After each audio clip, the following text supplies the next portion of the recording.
दोस्तों नमस्कार, मैं हूं विनीता यादव।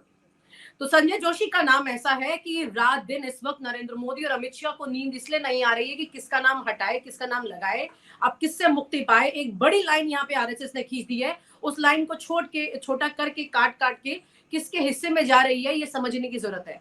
मैं आपको सीधा बताती हूँ कि संजय जोशी का नाम जो है वो किसी भी तरह से नहीं होने पाए, उनके बदले में किसी का भी नाम हो जाए, इसमें किसकी लॉटरी लग सकती है, ये बात सामने आ रही है।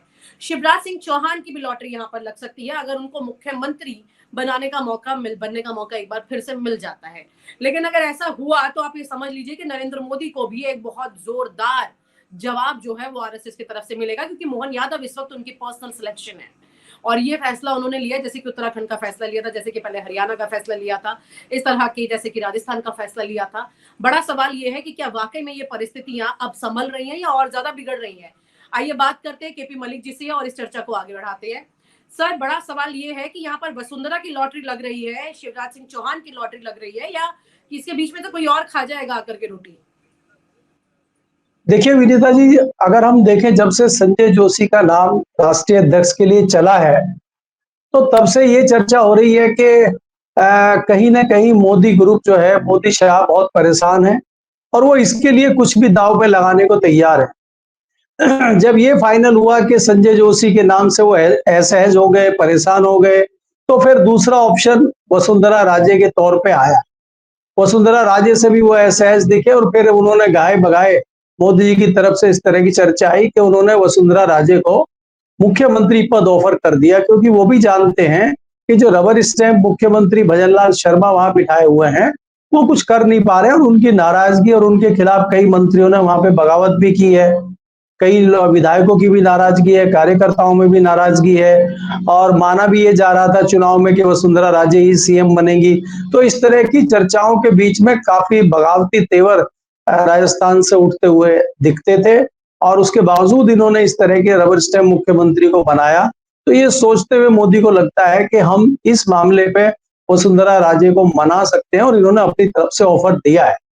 तो ये ऑफर को देखते हुए कल शाम को कुछ इस तरह की चर्चाएं आई कि आरएसएस ने भी इसी तरह की बात कर दी है कि जब इन्होंने शिवराज चौहान का मोदी ग्रुप ने आगे बढ़ाया और शिवराज चौहान की बात हुई, तो शिवराज चौहान को भी कहा गया कि भाई अगर इस तरह की चीजें हैं तो हमारा सपोर्ट आपको रहेगा, और अगर हमारी पसंद का अध्यक्ष बनता है तो हम फिर आपको मध्य प्रदेश का मुख्यमंत्री बना सकते हैं।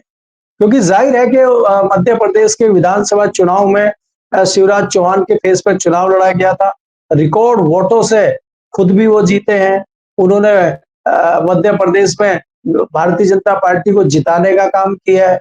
उसके बाद अगर आप उनका लोकसभा का चुनाव भी देखें, उसमें भी उन्होंने लाखों की जीत से जीत किया, लगभग 8 लाख से जीतने वाले, भारत के सबसे बड़े अंतर से जीतने वाले शिवराज चौहान है। तो शिवराज चौहान की जो लोकप्रियता मध्य प्रदेश में है, तो वो चाहते हैं कि कहीं ना कहीं मुख्यमंत्री ज्यादा उनके लिए अच्छा है, क्योंकि मोदी ने उनको वहां से हटा के केंद्र में कृषि कैबिनेट में कृषि मंत्री तो बना दिया है, लेकिन ये जग जाहिर है कि कृषि मंत्री बनाने का कोई फायदा, कोई लाभ उनको नहीं हो रहा है, क्योंकि सारे जो मंत्रालय हैं, बड़े मंत्रालय, वो पीएम में चलाता है।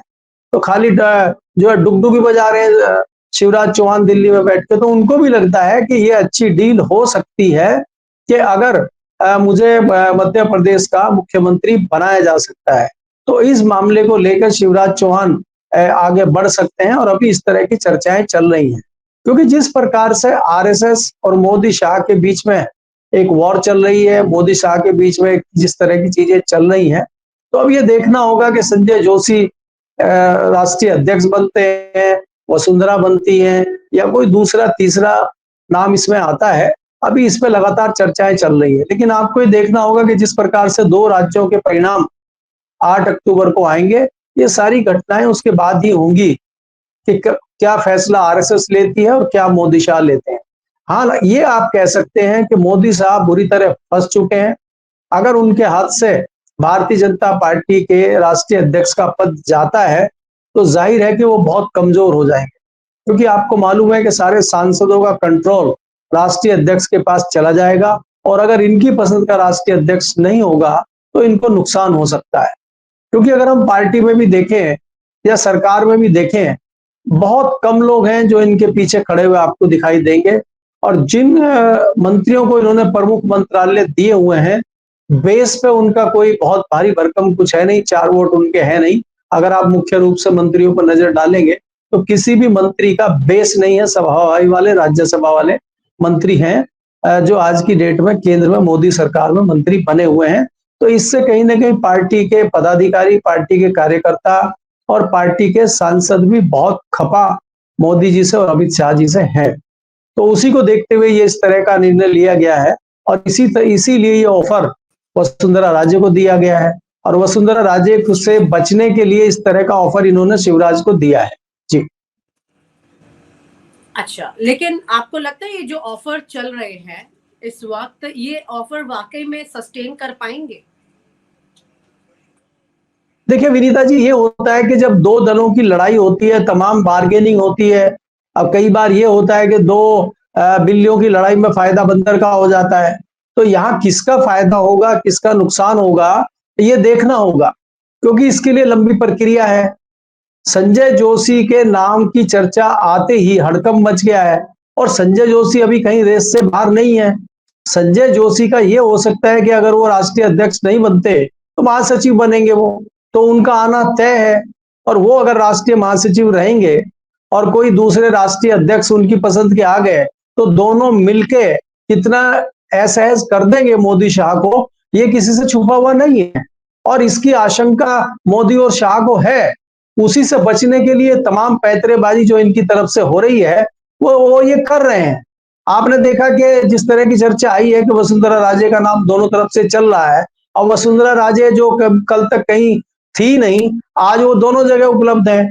मोदी जी उनको मुख्यमंत्री का ऑफर दे रहे हैं और संग उनको राष्ट्रीय अध्यक्ष का ऑफर दे रहे हैं। तो कुछ ना कुछ तो उनको मिलेगा ही। अगर वो चर्चा में आ गई है, रेस में आ गई है, तो कुछ ना कुछ उनको मिलना तय है। इसी तरह से संजय जोशी है, इसी तरह से गडकरी है। कई लोगों की लॉटरियां खुलेंगी और कई लोगों के लिए परेशानियां खड़ी होंगी आने वाले समय में। जी सर, एक बड़ा सवाल ये है कि अगर मान लीजिए ये परिस्थितियां इस वक्त शिवराज सिंह चौहान को सीएम बनाने की तस्वीर में ले भी आती हैं और वसुंधरा राजे की भी एंट्री इसमें दिल्ली में कहीं होने लगती है, तो ये तो मुझे ऐसा लगता है जैसे कि बीजेपी के अंदर बहुत बड़ा राजनीतिक भूचाल है और इसमें इतना, सिर्फ इतना नहीं होगा, मतलब इतनी बात से सेटलमेंट नहीं होगी। मतलब ये आपको लगता है इतनी डील काफी रहेगी? इसके बाद तो बहुत कुछ तबाही बीजेपी के अंदर खुद आ जाएगी। अनएक्सपेक्टेड चेंजेस आने वाले होंगे। पीएम आपको लगता है रहेंगे फिर पीएम भी? वसुंधरा राजे जहां दिल्ली में अगर आ गई तो मोदी रहेंगे पीएम? उस मतलब एक घर के अंदर तलवारें लंबी लंबी निकल आएंगी सर। देखिए विनीता जी, मैं इसीलिए कह रहा हूं कि संघ की जो रणनीति है, संघ जो चाहता है, अभी क्या है कि अभी तो संघ से संगठन भी दूर है और सरकार भी दूर है, दोनों पे उसका कोई नियंत्रण नहीं है। तो संघ पहले ये चाहता है कि पार्टी पे अगर उसका नियंत्रण हो जाता है, भाजपा पे अगर उसका नियंत्रण हो जाता है, तो सरकार पे उसका नियंत्रण ऑटोमेटिकली हो जाएगा। क्योंकि आपको ये देखना होगा कि तमाम सांसद राष्ट्रीय अध्यक्ष के कब्जे में आ जाएंगे और राष्ट्रीय अध्यक्ष के जब चर्चा होगी 1-to-1 सांसदों से, तो लगभग 60 से 70% सांसद हैं जो कहीं ना कहीं नाराज हैं, कोने में पड़े हुए हैं, उनको कोई पूछ नहीं रहा है। उनमें कोई 5 बार के सांसद हैं, कोई 4 बार के सांसद हैं, कोई 7 बार के सांसद हैं। तो ऐसे सांसद जो कोने में पड़े हुए हैं और उनको कहीं सम्मान नहीं मिल रहा है, उनको कुछ फायदा नहीं हो रहा है, वो अपनी क्षेत्र की जनता के लिए कुछ नहीं कर पा रहे हैं, तो वो कहीं ना कहीं परेशान है, कहीं ना कहीं आहत है। तो वो भी चाहते हैं कि बदले। और दूसरा क्या है कि संघ ये चाहता है कि अब मोदी के चेहरे पे एनडीए को आगे ले जाना बहुत मुश्किल है। तो संघ चाहता है कि प्रधानमंत्री पद पे कोई ऐसा सर्वमान्य चेहरा आए कि जिसको भारतीय जनता पार्टी के तमाम लोग भी सहर्ष स्वीकार करें और एनडीए के जो नए पुराने एलाइज हैं वो भी उसको स्वीकार करें और उसके बाद वो सरकार 2029 तक चले। आज जो देश में हालात हैं, आज जो आपको चीजें दिख रही हैं, इन हालातों में सरकार 2029 तक चलना, खासकर मोदी जी के नेतृत्व में चलना, मुझे ही नहीं आरएसएस को भी लग रहा है कि मुश्किल ही नहीं, असंभव है। इसलिए आरएसएस चाहता है कि बदलाव किया जाए और पहले बदलाव भारतीय जनता पार्टी में होगा, यानी कि संगठन में होगा, और उसके बाद सरकार में। अब सरकार में बदलेंगी, सरकार में तमाम मंत्री बदलेंगे, तमाम लोगों के पद बदलेंगे, पुराने लोग जाएंगे, नए लोग आएंगे, ये तो बदलाव होगा ही, बिना इसके काम चलने वाला नहीं है। क्योंकि आप देखेंगे कि जिस तरह से चाहे चंद्रबाबू नायडू हो चाहे नीतीश कुमार हो, चंद्रबाबू नायडू को हार्डकोर बार्गेनर माना जाता है और आरएसएस को कहीं ना कहीं लगता है कि नीतीश कुमार और चंद्रबाबू नायडू कहीं ना कहीं ब्लैकमेल कर रहे हैं और उसी ब्लैकमेल में मोदी शाह उलझे हुए हैं, बाकी चीजों पर ध्यान नहीं है। तो उनसे उस चीज से बचने के लिए एक नया चेहरा आगे किया जाए जो सर्वमान्य चेहरा हो और उसमें एनडीए में कुछ नए सियासी दल भी जोड़े जाएं।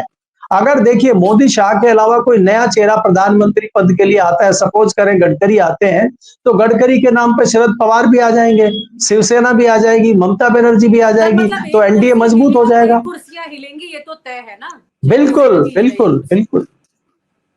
देखिए वही इसीलिए मैं कह रहा हूं, आप ये मत मान के चलिए कि भारतीय जनता पार्टी के राष्ट्रीय अध्यक्ष का बदलना, खाली अध्यक्ष बदल गए और शांति से हो गया और काम जैसे चल रहा है ऐसे ही चलेगा।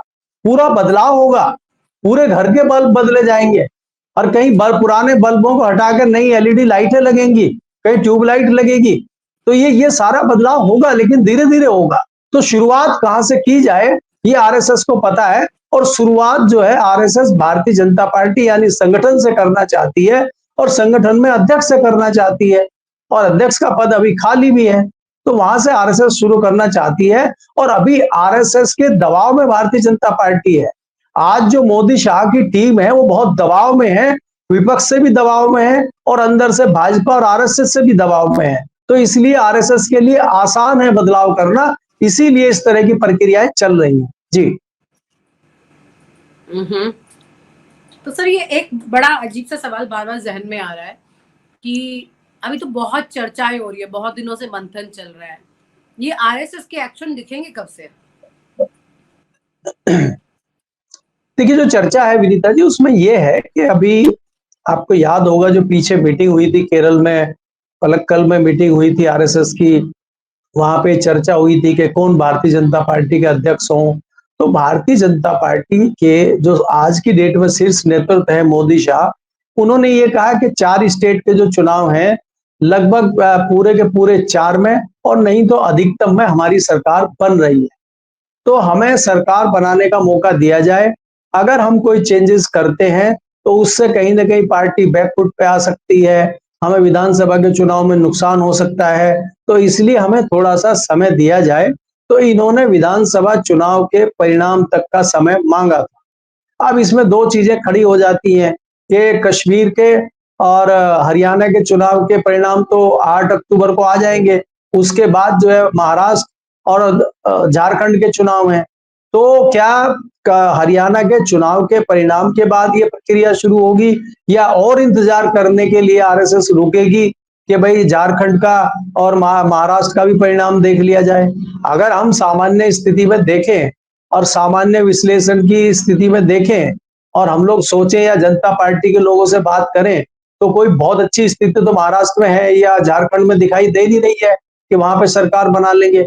लेकिन फिर भी इनका दावा करना, आज भी भाजपा के लोग दावा कर रहे हैं कि कश्मीर में उनकी सरकार बन रही है। अब कौन से गणित से बन रही है ये तो हमें समझ में नहीं आ रहा है, लेकिन इनकी इस बात को नहीं झुठलाया जा सकता कि कश्मीर में सरकार भाजपा की नहीं बनेगी, क्योंकि इन्होंने बना के दिखाई है विपरीत परिस्थितियों में भी। मध्य प्रदेश में इनकी सरकार नहीं बन रही थी, कांग्रेस की सरकार बन गई थी, उसके बावजूद भारतीय जनता पार्टी की सरकार बना के दिखाई है। तो कोई करिश्मा ये शायद दिखा दे, तो उस करिश्मे का इंतजार संघ भी कर रहा है, भारतीय जनता पार्टी के दूसरे लोग भी कर रहे हैं और हम जैसे लोग भी कर रहे हैं कि करिश्मा कब होगा। तो करिश्मे के बाद ही ये बदलाव होगा, मुझे ऐसा लगता है। यानी कि कुल मिला के कह सकते हैं कि बदलाव तो होगा, ये सिर्फ कहानियां नहीं है, क्योंकि ऐसा तो नहीं है कि आरएसएस की स्ट्रैटेजी हो कि भाई देखिए महाराष्ट्र के चुनाव होने वाले, हरियाणा के बाद लोग बदलाव की उम्मीद कर रहे हैं, बदलाव की माहौल फैला देते हैं, चर्चा फैला देते हैं।